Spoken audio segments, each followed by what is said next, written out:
Hoje a gente vai mergulhar num dos territórios mais misteriosos e, olha, fascinantes da nossa mente, o mundo dos sonhos das crianças. E quem vai guiar a gente nessa jornada são as análises do próprio Carl Jung. Aparece um homem hirsuto. Ele quer levar o menino para o porão escuro. Isso aqui é a descrição de um sonho, de um menino de só 5 anos de idade. É uma imagem forte, né? Chega a dar um arrepio. E isso leva a gente direto para a pergunta principal, né? Afinal, com o que as nossas crianças sonham? Será que são só medos aleatórios, coisa da imaginação? Ou será que tem algo mais ali? Um significado mais fundo, quem sabe um eco de alguma coisa muito, muito antiga?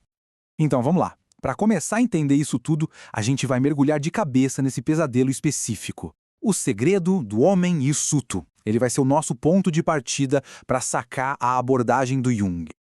Olha só o cenário completo. Um homem, peludo, hirsuto, surge do nada de um porão escuro. Ele quer pegar o menino, levar ele para esse porão, e aí o menino acorda aos berros em pânico total.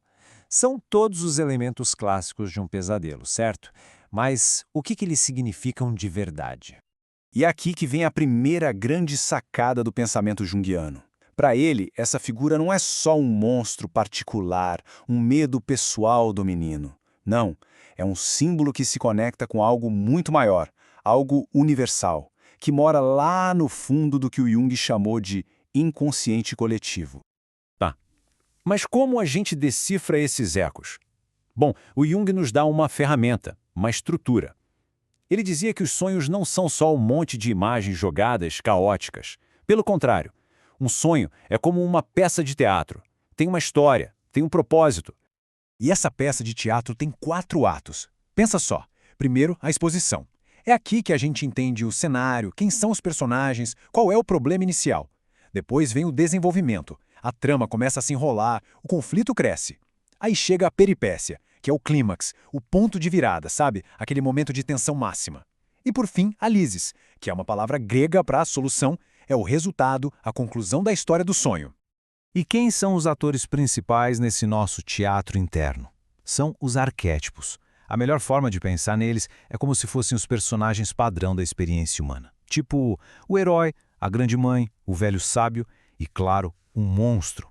Eles são, como diz o Jung, as plantas baixas da nossa psique. Beleza. Então, com essa estrutura na mão e com a ideia de arquétipo na cabeça, a gente já pode começar a decodificar os símbolos daquele sonho do menino.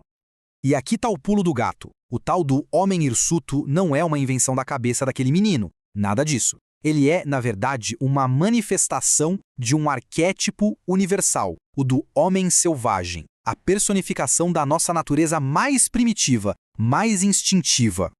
E essa figura do homem selvagem aparece em todo lugar, em várias culturas. Lá na Saxônia, por exemplo, ele é o Rubezal, um espírito da montanha que, olha só, levava crianças embora num saco.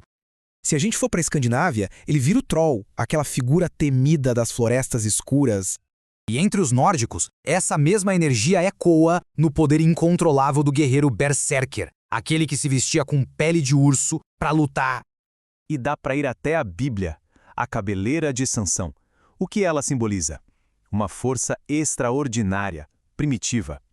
Então, o cabelo, esse aspecto hirsuto, peludo, é um símbolo universal desse poder instintivo.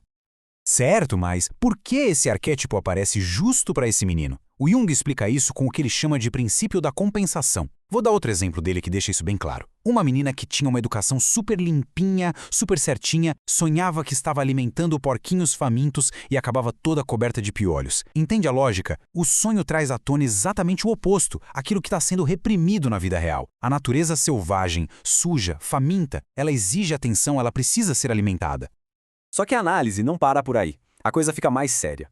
Para Jung, alguns sonhos, principalmente os de criança, podiam ser mais do que só uma compensação. Podiam ser avisos, alertas sobre desafios psicológicos que ainda estavam por vir. Olhem só esse outro sonho, de uma menina de 3 aninhos. Aí vem o Jacó Geada. Ele belisca-lhe a barriga em todas as partes. O Jacó Geada é uma figura do folclore ligada ao frio, à morte, e ele ataca a menina. É uma simplicidade que chega a ser aterrorizante. E o mais importante, percebem que não tem conclusão?